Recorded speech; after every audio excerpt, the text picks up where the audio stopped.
Ramadan, Ramadan, Ramadan di hati. Ramadan, Ramadan, Ramadan, janganlah kau pergi.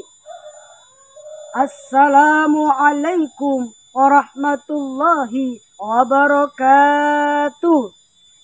Bismillah, alhamdulillah, wassalatu wassalamu ala rasulillah, alladzina la nabiyya ba'dah.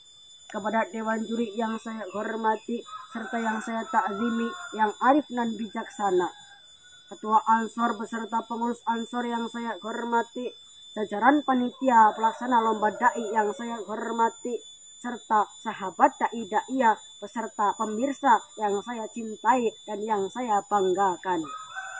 Pertama-tama, marilah kita panjatkan puji syukur kehadirat Allah Subhanahu wa Ta'ala yang telah memberikan kita rahmat, hidayah serta inayahnya kepada kita semua. Salawat bermutiarakan salam, marilah kita curahkan kepada manusia yang paling mulia, pelipur larak di kala duka, pengupat kalbu di kala rindu, penerang hati di kala tersakiti, yaitu baginda Nabi besar Muhammad Sallallahu Alaihi Wasallam. Semoga kita semua kelak akan mendapatkan syafaatnya di yaumil akhir. Allahumma. Sahabat dai rahimakumullah. Alhamdulillah, kita sekarang sudah memengaruhi beberapa hari Ramadan.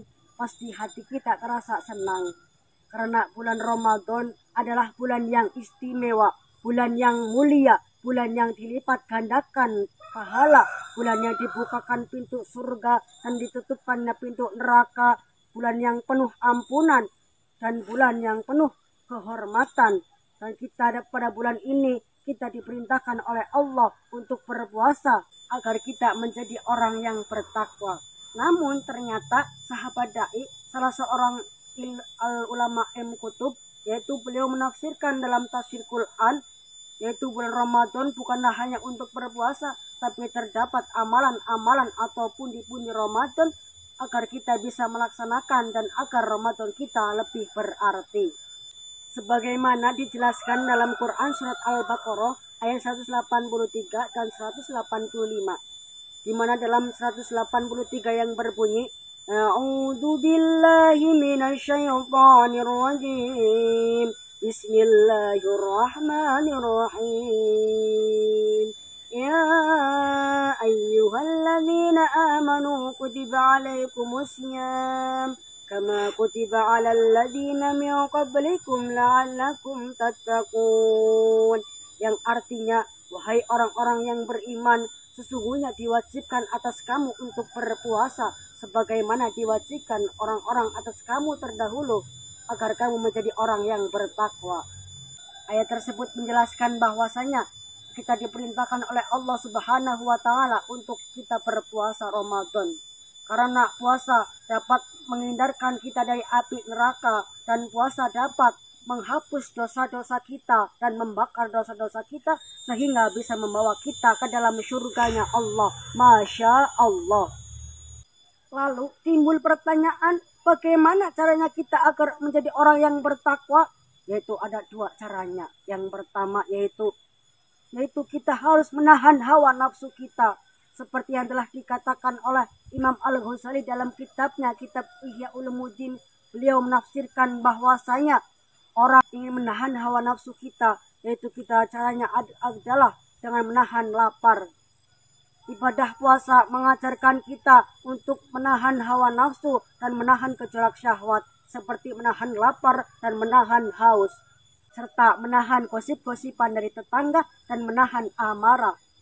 Kalau kata Gus Azmi, jangan turuti nafsu, kuatkan di hati iman yang kokoh. Jangan turuti nafsu, kuatkan di hati iman yang kokoh. Jika kita semuanya bisa melaksanakan itu, maka Allah akan memberikan balasan, yaitu berupa fa innal jannata hiyal ma'wa, yaitu sesungguhnya surga adalah tempatnya. Lalu yang kedua, cara kita ketika berpuasa, yaitu kita harus memperbanyak zikir kepada Allah dengan mengucap La ilaha illallah.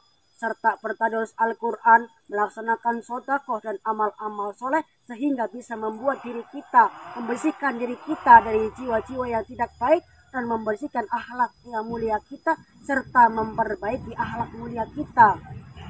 Sahabat dai rahimakumullah. Kemudian Allah Subhanahu wa taala berfirman dalam Quran surat Al-Baqarah ayat 185 yang berbunyi, A'udzu billahi minasyaitonir rajim. Bismillahirrahmanirrahim. Syahrul Ramadan alladzi unzila fihi al-Qur'an. أنزل فيه القرآن هدى للناس وبينات من الهدى والفرقان.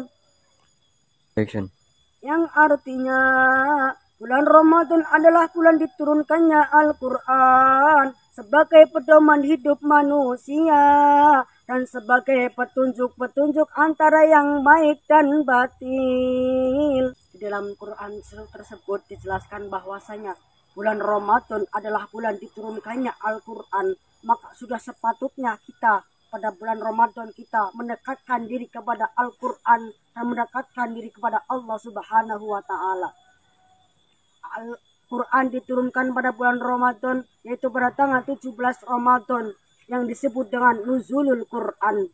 Nuzulul Quran adalah suatu peristiwa diturunkannya Al-Quran dari Lauhil Mahfuz kepada malaikat Mikail, kemudian turun lagi kepada malaikat Jibril, kemudian malaikat Jibril turun lagi kepada Nabi Muhammad SAW saat itu pada di Gua Hira, dan itu merupakan mukjizat terbesar dari Nabi Muhammad SAW dan merupakan wahyu turunnya pertama Al-Quran.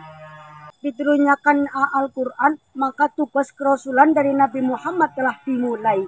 Al-Quran turun secara berangsur-angsur, bukan turun secara langsung. Lalu Nabi Muhammad menyampaikan wahyunya itu kepada orang-orang terdekat dengan secara sembunyi-sembunyi. Dan namun pada akhirnya Nabi Muhammad menyampaikan wahyunya itu kepada masyarakat secara terang-terangan. Maka di bulan Ramadan ini, di bulan yang mulia, maka kita gunakanlah kita untuk mendekatkan diri kepada Al-Quran dengan sering bertadarus Al-Quran untuk mengingat Allah Subhanahu wa taala. Dalam kitabnya Imam Arabi telah menuliskannya bahwasanya Imam Syafi'i pada bulan Ramadan menghatamkan Al-Quran sebanyak 60 kali. Dan Imam Al-Bukhari menghatamkan Al-Quran 1 hari 1 malam 1 kali.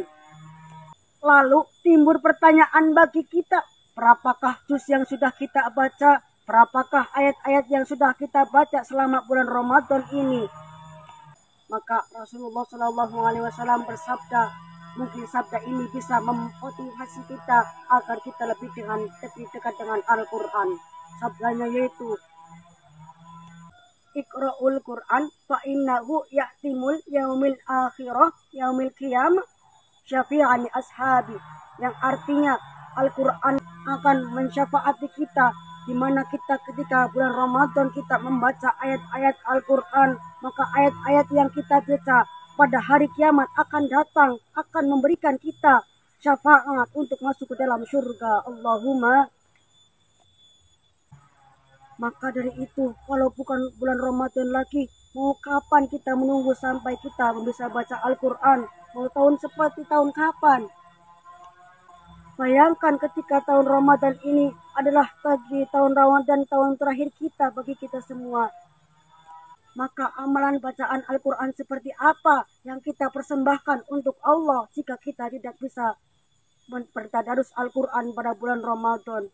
Maka dari itu, sahabat dai-dai, para pemirsa, marilah di bulan Ramadan ini kita habiskan waktunya untuk berbuat baik, beramal baik, menanamkan jiwa untuk mendapatkan pahala dan mendekatkan diri kepada Al-Quran serta mendekatkan diri kepada Allah Subhanahu wa taala. Sekian yang dapat saya sampaikan. Apabila ada kesalahan mohon dimaafkan, apabila ada kelebihan mohon dikembalikan. Akhir kata dari saya, kalau rindu dengan saya dan ingin bertemu dengan saya, mondoklah di Darul Hikmah. Insya Allah hidup akan penuh barokah. Allahumma amin ya rabbal alamin. Wabillahi taufik wal hidayah. Assalamualaikum warahmatullahi wabarakatuh.